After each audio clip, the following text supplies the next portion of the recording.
Voici la suite de notre page animée. Vous voyez que j'ai commencé un petit peu la décoration pour que ce soit un petit peu moins long à la vidéo. Donc j'ai mis des bandes de papier imprimé sur lesquelles je vais venir recoller du washi tape. C'est le washi tape automne qui brille et ça venait rappeler un petit peu le brillant du dôme des Invalides, des écritures là, des enseignes. Voilà, ça vient apporter une touche un éclat de lumière qui était sympa. À la fin de la vidéo, vous verrez un petit peu comment, plus précisément, si vous avez besoin de voir comment j'ai fait ces petites décos. J'ai fait aussi des aplats avec la brosse en me servant des gabarits outils. Et là, je vais maintenant compléter la forme. Donc, j'ai scotché le petit outil qui fait 5 mm au reste du gabarit. Et d'ailleurs, c'est cette grande forme-là, sans les 5 mm, que j'aurais dû utiliser, ce dont je vous parlais tout à l'heure, pour être moins ennuyé pour faire mes mises en page. Alors la brosse, je viens faire des aplats avec de l'encre anthracite, je crois. Je viens fermer la forme, compléter la forme pour retomber sur une forme géométrique. Ça marche en général assez bien pour une composition.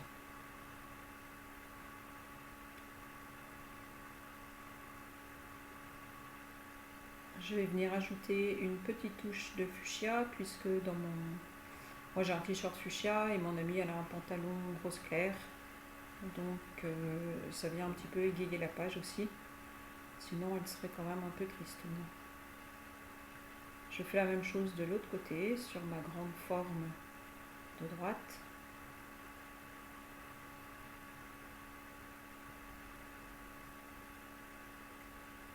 Hop, un petit coup de fuchsia, ça vibre quand je fais avec les pinceaux. Ma caméra vibre.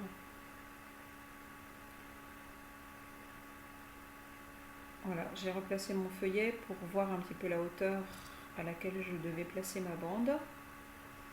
Je mesure, bon, ça tombe pas si mal, je suis sur une graduation presque entière. Voilà. Je viens replacer le gabarit pour pouvoir couper le bord de mon ruban là,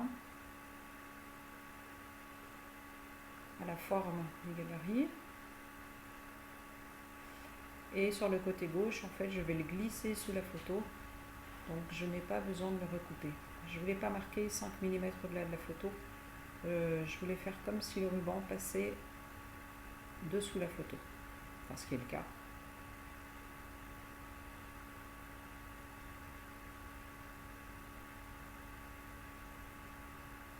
Voilà, ça me permet d'habiller quand même déjà pas mal cette grande forme vide.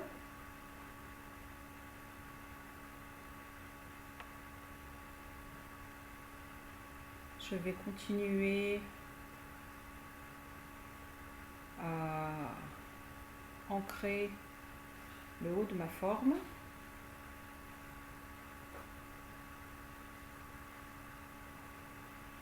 Voilà, là j'ai pas besoin de replacer mon gabarit puisque j'ai des droites, des lignes droites. Et allez, c'est reparti, l'anthracite.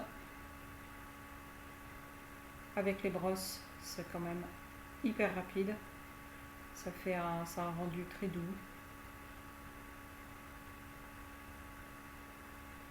Ça, c'est un outil quand même qui est génial.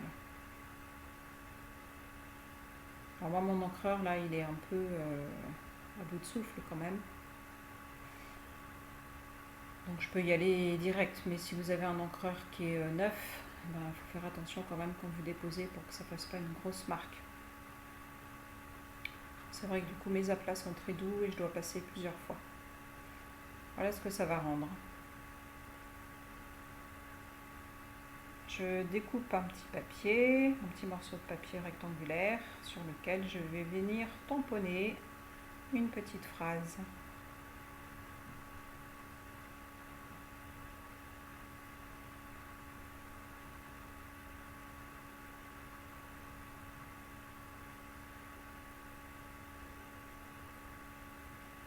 Alors moi, mon tampon, il a tendance à se relever un petit peu sur la fin de la phrase. C'est pour ça que je le remets bien horizontal.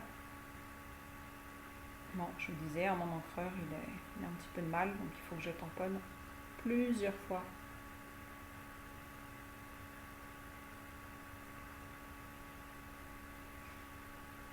Je viens mettre les petits, je sais pas comment on peut appeler ça, petits ressorts, les petits.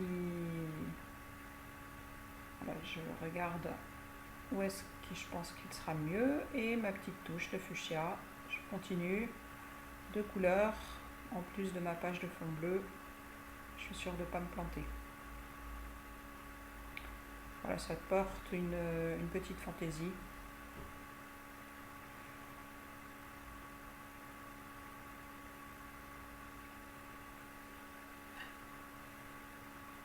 Je la retaille un petit peu mon étiquette parce qu'elle est un petit peu haute. Voilà, un petit coup de cutter sur un carton, bien sûr. Et là, voilà, ma phrase est mieux centrée, donc c'est bien.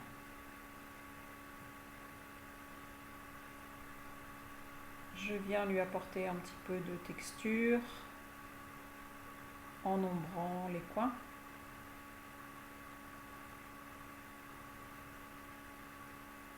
C'est léger, tout ça, mais c'est vrai que si on ne le fait pas, je trouve que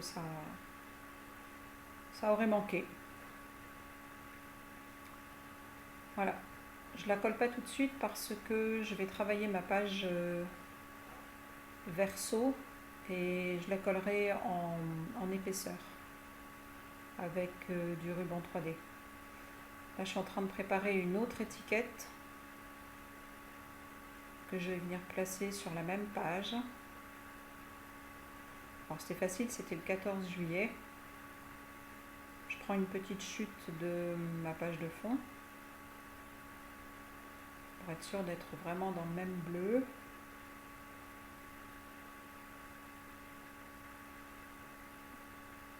Je me plantais, je mettais pas la matrice dans le bon sens. Hop, c'est parti, un petit cours de moulinette. C'est trop bien d'avoir cette sidekick à portée de main. On n'est plus obligé de se promener tout le long dans l'atelier. Alors j'ai fait un essai, j'ai essayé de mettre mon roulant collant direct sur mon étiquette et puis après de mettre mes chiffres et puis mon mot, puis de frotter après.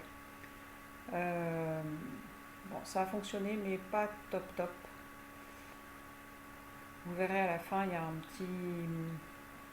petit zoom dessus sur l'étiquette et bon, je pense qu'une prochaine fois, je patienterai et je collerai vraiment avec un stylo colle ou avec mon roulant collant repositionnable, mais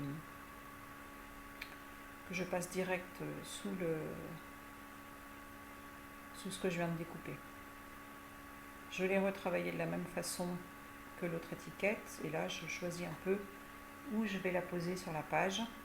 Je me pose la question de savoir si je cache le personnage, mais non, finalement je vais la laisser là où je pensais la mettre pratiquement dès le départ, pour faire un peu la symétrie avec celle qui est en bas.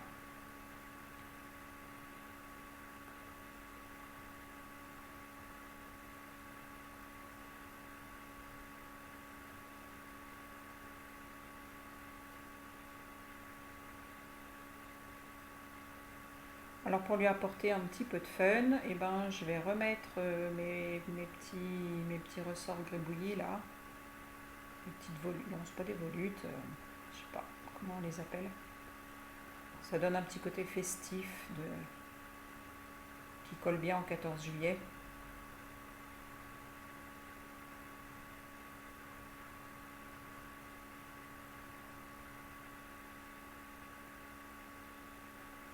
Et comme tout à l'heure, ça vient apporter une touche de couleur un petit peu plus chaude.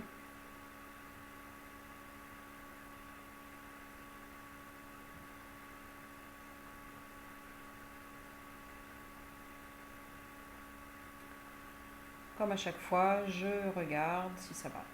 Alors là, je suis sur le verso du feuillet et je viens mettre un petit mot à nouveau pour animer un peu cet espace au-dessus de mon ruban. J'appelle ça un ruban, hein, mais vous traduisez mes papiers imprimés avec washi tape dessus.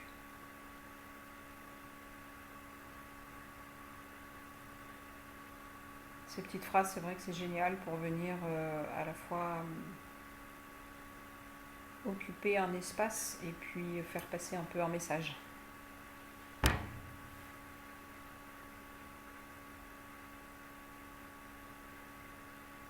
Voilà, je reste toujours dans la même problématique, le même style de déco.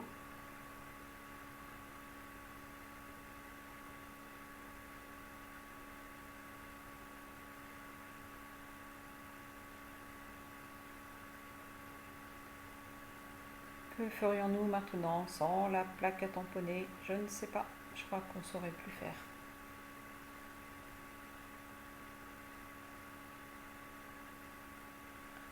J'en mets 2 petits morceaux. Ça vient donner un petit peu de la profondeur parce qu'on a l'impression qu'il passe par derrière. C'est des astuces assez faciles.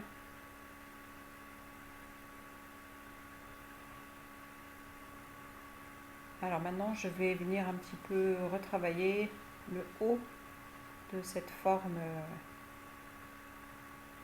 de déco.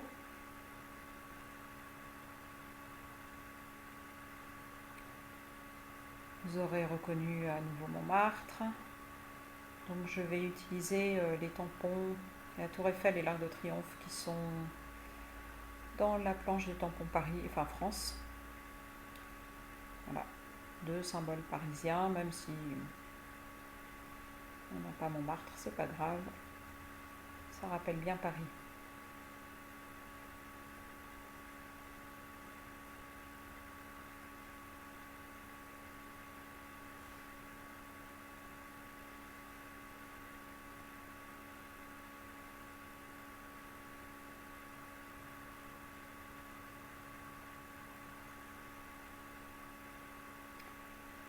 Je viens ombrer un petit peu mes formes, enfin mes motifs. Alors je fais un petit coup sur la droite. Toujours je reste dans le rose. Je n'ajoute pas de couleur supplémentaire. Et puis je vais venir ombrer en bas. Et deuxième chose que je fais, donc je dépose un petit peu de pigment des crayons craie sur une estompe pour faire un ombrage sous mes motifs. Toujours pareil, ça vient donner de la perspective et puis ça vient les ancrer, leur donner une assise.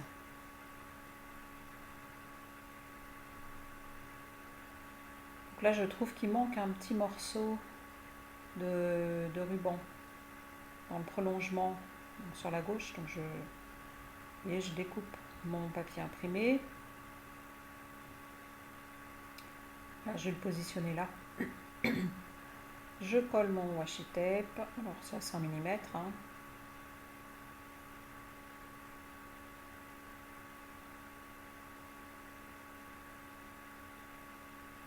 Je viens marquer là où il va être à peu près, enfin à peu près là où il va être. Et avec mon gabarit, je marque l'arrondi J'aurais pu le laisser dépasser, ça aurait fonctionné aussi. Pour les autres, je m'étais mise bien le long de la forme du gabarit, donc là j'ai continué. J'utilise ma règle pour être bien dans le prolongement du ruban de droite. Je soulève ma photo. Et voilà. Je trouve que ça finit bien, ça manquait quand même. Avec les couleurs plus proches de la réalité le 14 juillet. Et voilà. À bientôt.